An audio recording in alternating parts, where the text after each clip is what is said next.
प्रभु यीशु मसीह की हजूरी में जितने लोग उपस्थित हैं उन सभी विश्वासी भाइयों को जय मसीह की।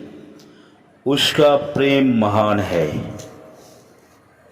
जब हम इस वचन को सुनते या पढ़ते हैं तो ईश्वर का प्रेम हमारी ओर प्रवाहित होता है। पवित्र वचन कहता है, पुत्र मेरी शिक्षा को मत भुलाओ, मेरी आज्ञाओं को अपने हृदय में संजोए रखो, क्योंकि वे तुम्हें लंबी आयु और बड़ी शांति प्रदान करेगी। सुक्ति 3:1 में। पुत्र मेरी बातों पर ध्यान दो, कान लगाकर मेरी शिक्षा सुनो, उसे अपनी आंखों से ओझल ना होने दो, उसे अपने हृदय में संजोए रखो। वह तुम में नवजीवन का संचार करेगी और तुम्हारे शरीर को स्वस्थ रखेगी। सुक्ति 4:20 और 22। पवित्र वचन के द्वारा प्रभु हमें प्रेम का संदेश देते हैं।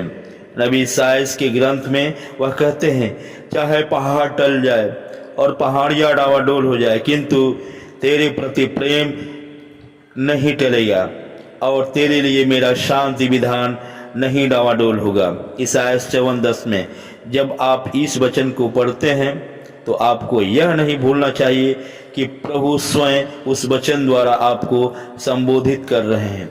ईश्वर का प्रेम अटल है। वह कहता है, मैं अनंत काल से तुमको प्यार करता आ रहा हूँ, इसलिए मेरी कृपा दृष्टि निरंतर तुम पर बनी रहे। यिर्मयाह 31:3 में।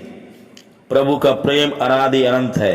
वचन कहता है, माता के गर्भ में तुमको रचने से पहले ही मैंने तुमको जान लिया, तुम्हारे जन्म से पहले ही मैंने तुमको पवित्र किया, मैंने तुमको राष्ट्रों का नबी नियुक्त किया।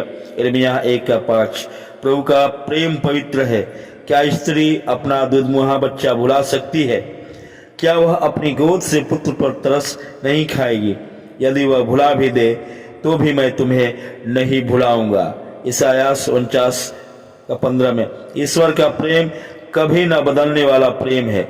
जिस तरह पक्षी अपने घोंसलों के ऊपर मंडराते हुए अपने बच्चों की रक्षा करते हैं, उसी तरह प्रभु यरूशलेम की रक्षा करेगा।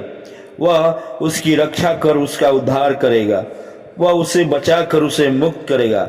ईसायाह 31:5 में। ईश्वर का प्रेम संरक्षण देने वाला प्रेम है। याकूब जिसने तुम्हारी दृष्टि की है, सृष्टि की है, इस्राएल जिसने तुमको गढ़ा है, वही प्रभु अब कहता है, नबी नहीं डरो, मैंने तुम्हारा उद्धार किया है, मैंने तुमको अपनी प्रजा के रूप में अपनाया है। यदि तुम समुद्र पार करोगे तो मैं तुम्हारे साथ होऊंगा, जलधाराएं तुम्हें बहा कर नहीं ले जाएंगी। यदि तुम आग पार करोगे तो तुम नहीं जलोगे, ज्वालाएं तुमको भस्म नहीं करेगी, क्योंकि मैं प्रभु तुम्हारा ईश्वर हूँ, मैं इस्राएल का परम पावन उद्धारक हूँ। मैंने तुमको